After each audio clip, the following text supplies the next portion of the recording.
Não há plano de paz no Oriente Médio até o começo de junho. Olha a data da matéria, 18 de abril de 2019. O acordo de paz parece que já tem data marcada.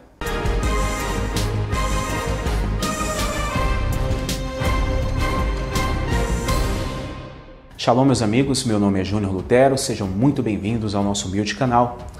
O famoso e temido acordo de paz entre judeus e palestinos parece que já tem data marcada. E pela proposta apresentada por Jared Kushner, que é genro de Donald Trump, isso ocorrerá em julho deste ano. Como você vai conferir agora em fatos noticiados por sites israelitas. Tá aqui, meus amigos, a notícia veio pelo Breaking Israel News, que é um site oficial de lá, tá? Tá aqui a notícia. Eu vou traduzir pelo Google Tradutor para vocês terem uma noção do que se diz. Kushner ou Kushner, eu não sei exatamente como se pronuncia. Não há plano de paz no Oriente Médio até o começo de junho. Olha a data da matéria, 18 de abril de 2019. Eles citam aqui um texto de Jeremias na versão Bíblia de Israel. O enviado especial do presidente dos Estados Unidos, Donald Trump, Jared Kushner, se encontra com o primeiro-ministro israelense Benjamin Netanyahu.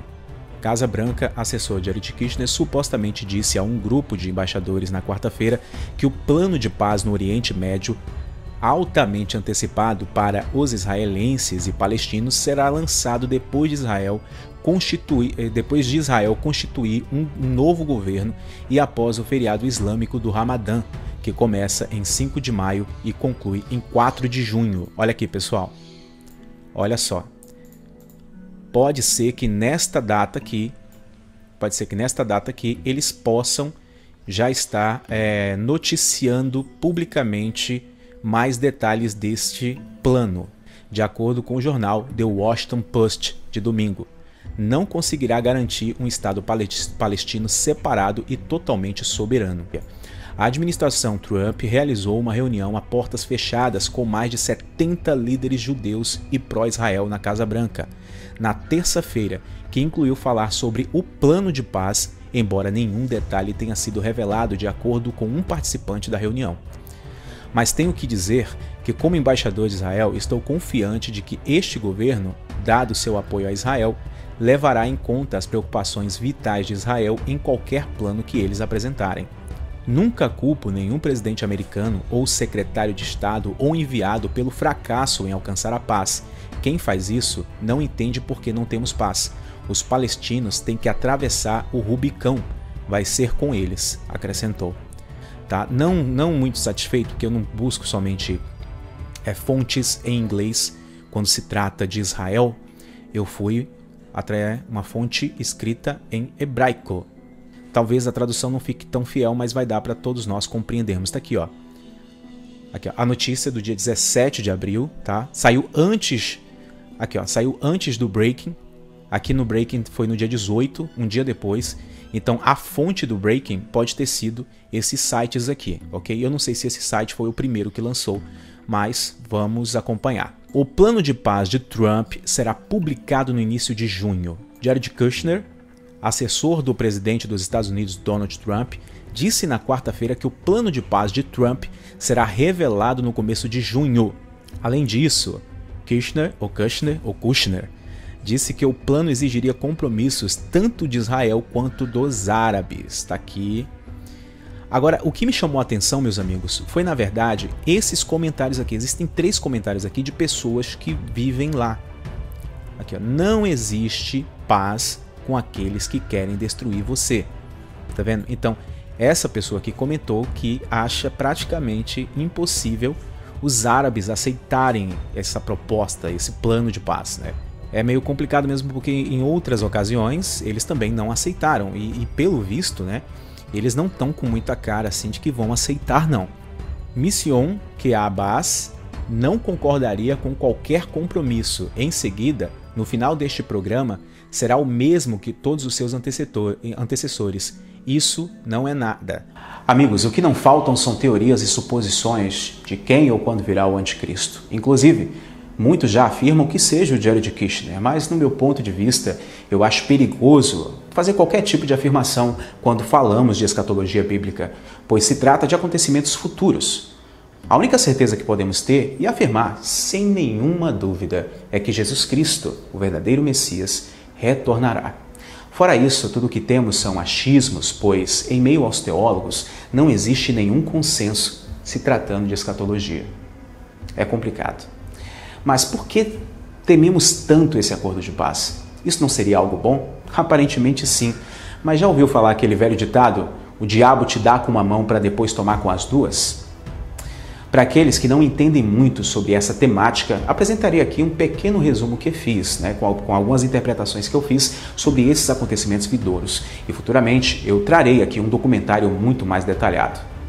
Bom, a Bíblia profetiza um período de 7 anos que precederá imediatamente a Batalha do Armagedon e a segunda vinda de Jesus à Terra. Muitos eventos importantes são previstos para ocorrer durante os últimos 7 anos. O período de 7 anos começará quando um acordo de paz for alcançado entre israelenses e palestinos, com o apoio da comunidade internacional, é claro. O acordo de paz resolverá vários problemas críticos, mas por trás dele existe um plano maligno. O acordo de paz será um acordo provisório, porque os dois lados não poderão concordar com o status de Jerusalém Oriental. Os palestinos dizem que Jerusalém Oriental deve ser a capital do recém-estado palestino, que acabara de nascer.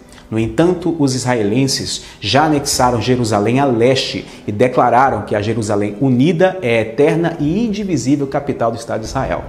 Como um acordo de paz será intangível quanto a esse problema, a resolução será adiada até mais tarde, provavelmente 7 anos depois. Embora os palestinos tenham dito repetidamente que não concordariam com o acordo provisório.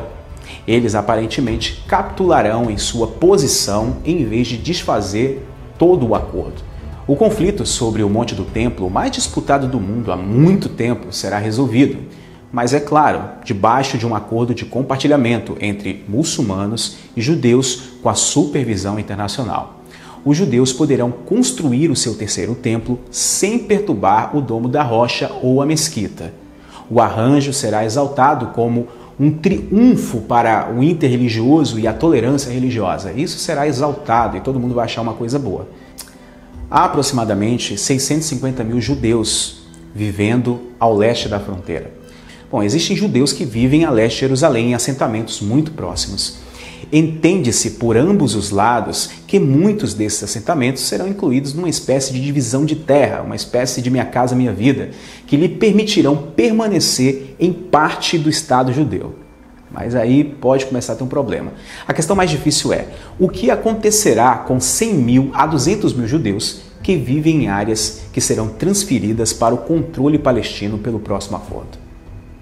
Entende-se que os judeus que vivem em terras que serão palestinas vão receber reparação, pelos seus lares, pelas suas empresas, permitindo que se mudem para Israel.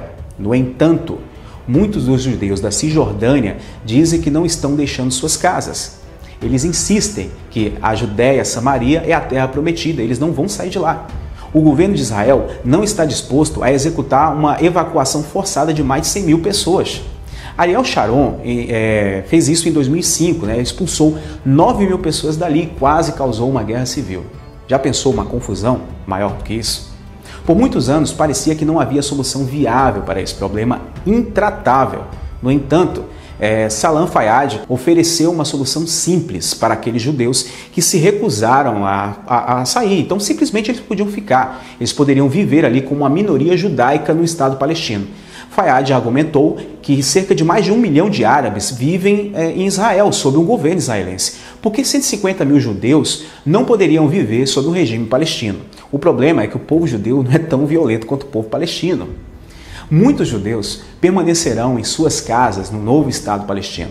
Isso parecerá estar funcionando muito bem nos primeiros 3 anos e meio, mas com o decorrer do tempo isso vai mudar. Bom, agora uma teoria minha sobre o terceiro templo e a volta dos sacrifícios. Uma vez que o templo judaico esteja completo, a oferta de sacrifício de animais será retomada, como é ordenado na Torá judaica. Isso irá inflamar a oposição mundial, especialmente os ativistas dos direitos dos animais. A demanda para que o abate diário de animais inocentes seja suspenso aumentará e até vai se tornar algo ensurdecedor. Aí agora vem a abominação da desolação. Em resposta a essa oposição, o líder da comunidade internacional, o anticristo, afirmará sua autoridade sobre o monte do templo, ordenando que os sacrifícios cessem. Ele então alegará ser a autoridade suprema do mundo e alegará ser o próprio Messias. Esta ação é chamada de abominação da desolação, como vemos na Bíblia. Algo sobre a afirmação do anticristo, da sua autoridade sobre o monte do templo, vai acender grande ira dos palestinos em relação aos judeus que vivem entre eles na Judéia. Os palestinos vão desencadear uma matança impiedosa contra os judeus da Judéia. Será tão repentino e tão severo que Jesus advertiu os judeus a correr imediatamente por suas vidas. Ele disse que se eles estivessem em seus telhados, que não descessem para suas casas para pegar roupa, para não pegar nada. Ele disse o seguinte: pois haverá grande tribulação que nunca houve antes e nunca haverá. Bom, alguns dos judeus escaparão, mas infelizmente muitos morrerão. Aí agora começa a grande tribulação. A abominação da desolação ocorrerá na metade dos últimos 7 anos e é o evento que desencadeia a grande tribulação. Durante esses últimos 3 anos e meio, o anticristo, ele se empenhará em eliminar toda a resistência à sua autoridade, onde quer que ele tenha controle. Todos os que se opõem a ele serão considerados inimigos do Estado e serão pintados como terroristas políticos e até mesmo terroristas religiosos. Jesus profetizou isso, que será um tempo de tribulação tamanha que nunca se verá antes. Será de fato uma coisa terrível. Aí agora entra a marca da besta. O anticristo ficará tão bêbado pelo seu poder que ele criará um plano para forçar todas as pessoas da terra a prometer sua lealdade. Será decretado que todo indivíduo terá que jurar praticamente uma fidelidade ao anticristo, tratando como Deus, ou será boicotado economicamente. Cada pessoa provavelmente terá uma espécie de ID, um código global para poder obter emprego, para poder comprar, e o próprio livro de Apocalipse fala que o número da besta, que emerge do mar, que é o anticristo, é 666.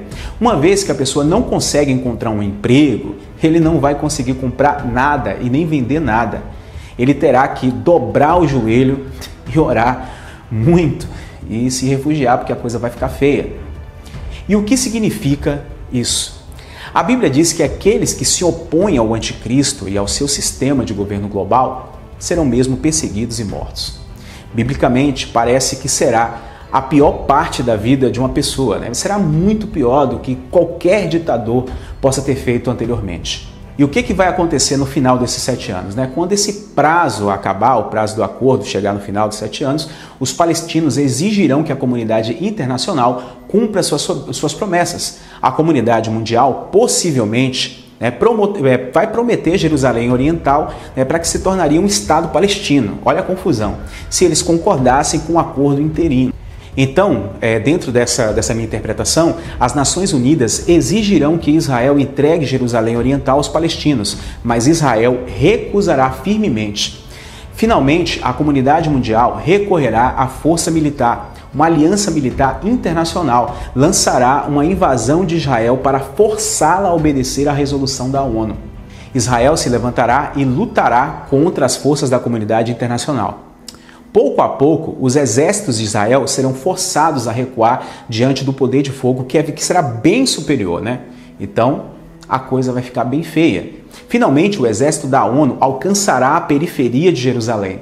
As profecias dizem que o exército global irá capturar metade de Jerusalém, que sem dúvida será no leste de Jerusalém. Israel se levantará e lutará contra as forças da comunidade internacional. Pouco a pouco, o exército de Israel será forçado a recuar diante de um grande poder de fogo, Afinal, nós estamos falando de um exército mundial. Finalmente, o exército da ONU alcançará a periferia de Jerusalém. As profecias dizem que o exército global irá capturar metade de Jerusalém, que sem dúvida será no leste de Jerusalém. Apenas uma interpretação minha. Enquanto Israel balança à beira do colapso total, de repente, as forças celestes, lideradas pelo verdadeiro Messias, descerão do céu como um grito E ele colocará seus pés no Monte das Oliveiras, do qual ele partiu há 2000 anos. O povo judeu perceberá que seu Messias veio, mas eles não o aceitaram. Então correrão ao seu encontro e vão se curvar aos seus pés e reconhecer Yeshua como o verdadeiro Messias. Permitam-me trazer apenas mais uma interpretação que eu fiz. Inesperadamente, os judeus que se inclinam perante ele notarão cicatrizes feias em suas mãos e pés. Zacarias 13,6 diz que eles perguntarão quais são essas feridas que estão na mão dele. Então ele vai responder que aquelas feridas, foram feitas pelos seus próprios amigos, e os judeus reconhecerão que fizeram a pior besteira da vida deles. De repente, 2000 anos de cegueira serão retirados dos olhos do povo judeu. Eles dirão: então é você, Jesus, você que era o Messias e a gente não acreditou? Como eu disse, esse foi apenas um pequeno resumo que eu fiz, baseado em alguns estudos que eu ando fazendo sobre escatologia e sobre esse período dos 7 anos, mas futuramente eu vou estar trazendo para vocês aqui um documentário muito mais detalhado sobre isso. Aliás, eu já estou produzindo esse documentário, está demorando, é porque é para sair caprichado, tá? Então, como eu disse, em escatologia bíblica não se pode afirmar nada, mas apenas trazer suposições e teses, e foi isso aqui que eu apresentei a vocês.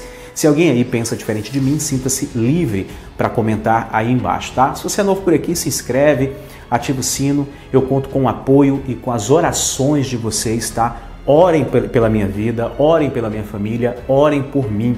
O intuito desse canal não é trazer somente entretenimento, mas também informar e trazer um pouco mais de conhecimento sobre as Escrituras Sagradas, tá? Um grande abraço para vocês.